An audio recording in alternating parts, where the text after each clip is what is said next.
Hello, everyone. Welcome to session one from 1 Samuel chapter 8. The perverted justice of Samuel's sons, creating something of political stupidity in Yahweh's kingdom. So, what I want to focus on with this particular lesson is just the concept of judging, because again, we are approaching the end of the era of the judges. Samuel is going to be the last of those judges, although he is appointing his sons to take his place, something that's really unfamiliar with respect to the rest of the judges because no one appointed a successor after them. The Lord raised those up. Not to say Samuel is sinning, but of course we understand at this point that Samuel's sons are like Eli's sons. They have not walked in the ways of their father, even though Samuel was definitely more righteous than Eli was for whatever reasons, and it's not necessarily important.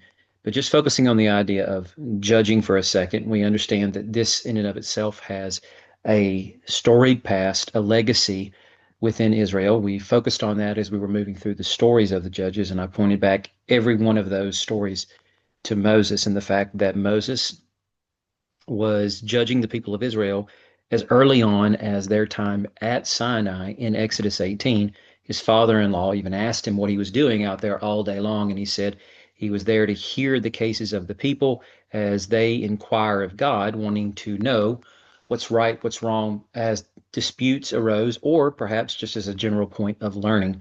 But the practice of judging was to teach them God's laws and statutes. So primarily judging involves teaching. And that is no different than it is in Samuel's days and what the responsibility of his sons would have been. So it's important to understand it's not just a judicial thing, it's also helping to teach and instruct others in understanding what this covenant relationship with Yahweh means.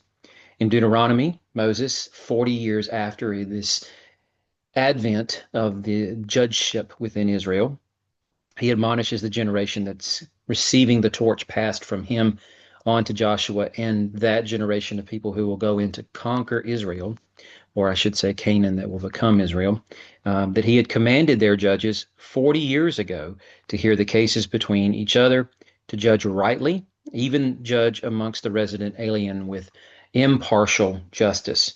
Do not allow themselves to be intimidated because judgment ultimately belongs to God. And so, because of that, they are representing Him and they must take this very seriously. So, judgment above all has to be impartial and unbiased.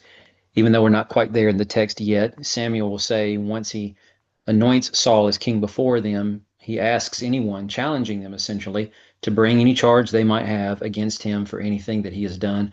If he has stolen from anyone, if he has wronged anyone in some way, or even taken a bribe, which of course would point back to this because this is exactly what Moses said the judges were to do. This is how they were to behave.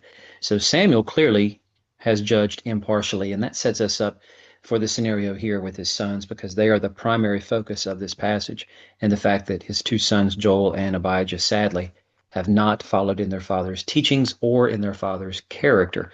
So while Moses' shadow looms long over Samuel, and Samuel has indeed been faithful to that archetype, not because it was necessary to do so, but because this is exactly how the Lord has chosen for the leaders who will follow on after Moses to conduct themselves, not fulfilling a particular type or mold or anything like that, but be faithful as Moses was faithful. And the same will be said for the kings who will follow after David. But as Samuel has grown old, he's appointed his sons to be judges over Israel.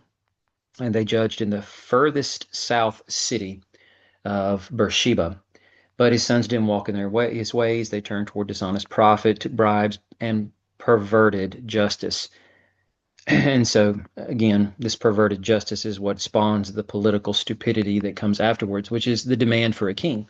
So ultimately, that's how the passage itself begins to shape up, is that Israel is now sick and tired of going what they've been going through for the last almost 4 centuries. Now, up to this point, we've also seen that God has also signaled he doesn't want to go back to the era of the judges, not because he's realized it didn't work, but because it has not caused the people to ultimately realize that they are resistant toward him and they do not want to stay in a position where their hearts are constantly tender toward him as they should be. So God, at the hands of the Philistines, during the earlier period of Samuel's life, has allowed for the destruction of the tabernacle, We don't know really what's going on with the priesthood right now because it seems like Samuel is operating as essentially high priest for the land as he's going around and making sacrifices at various different high places. That would include all the offerings of burnt offerings and fellowship offerings, not Day of Atonement type stuff, but I digress. And that he is, of course, working as prophet and judge amongst the people as well. So all that to just simply say the ark is in exile right now, even though it's in the borders of Israel. It's come back from Philistia decades before, but it has not been re-implemented or reinstituted into the tabernacle setting. So what is that about, right? Now, as we're transitioning over to the monarchy, it's not to say that God did not want a king. I think there are good clues in Genesis 49 and Deuteronomy 17. The Lord certainly would allow the people to have a king when the timing was right. And this is kind of a Garden of Eden scenario with respect to the idea of knowledge of good and evil is okay when God allows or grants access to it, and he will be the one to define the terms of what's right and what's wrong. It's not for Adam and Eve to decide for themselves when they will acquiesce to that, or I should say, ascend to that. Get the word out in a minute. So anyway, the people are wanting a king, but they want a king for the wrong motives, and that's the problem. They want a king to be like the nations around them and a king who is going to implement a permanent standing army and fight their battles so they can go about the business of their daily lives, not who will lead them into Yahweh's courts, submitting himself fully under Yahweh's headship, and by virtue of that, ignite the mission that these people are supposed to be busy about. And that's not living out their daily lives per se, but changing the world. So anyway, we have a scenario here where in Samuel, the people are speaking aloud what they think is right, which is very similar to what happened in the context of the Israelites coming up to the southern border of Canaan. And right before they go in, there is the situation where the spies go in and spy out the land for 40 days and nights and then come back out with a report, which that's housed for us in the account of Numbers 13 and 14. But Moses gives us some extra insight in Deuteronomy chapter 1. He said, Then you all approached me and said, Let's send men ahead of us. Numbers 13 and 14 says, God sent them or told Moses to collect these men and send them in.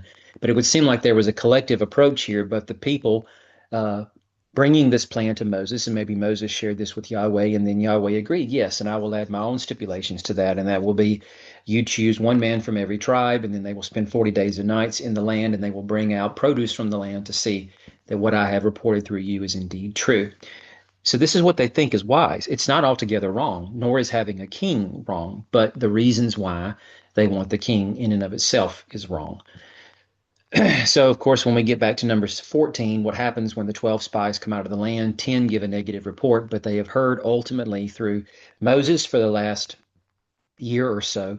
This land is a land that God intends to give them. They've known this promise now for 400 years. God has given overwhelming signs through the plagues and other things that he is indeed going to deliver this. And all they need to do is simply trust and act on this. But they instead reject the wisdom of Moses, Caleb, and Joshua.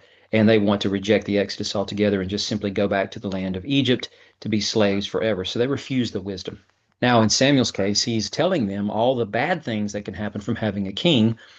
And they soundly reject the wisdom here of maybe we should just rethink what we want and why we want it and whether or not this is appropriate for the time being. But they don't do that. Instead, they double down and demand we must have a king over us. So they think they know what they want, the king, but they refuse the wisdom that the Lord is trying to offer through Samuel here. And because of this is ultimately a bad choice. Now, we'll see in the next lesson that God is going to be gracious toward them in spite of that fact, but nonetheless, it's important for us to understand it's not a wrong choice because a king is bad. It's a wrong choice because of the reasons they want the king. And then on top of that, it's also important to understand that God is not setting them up to scourge them for the sake of what they want, even though what they are doing is sinful, because as God tells Samuel very clearly, they're rejecting me, which is a repeated pattern that's happened since Egypt. So anyway, hope that was helpful, and I'll see you in the next lesson.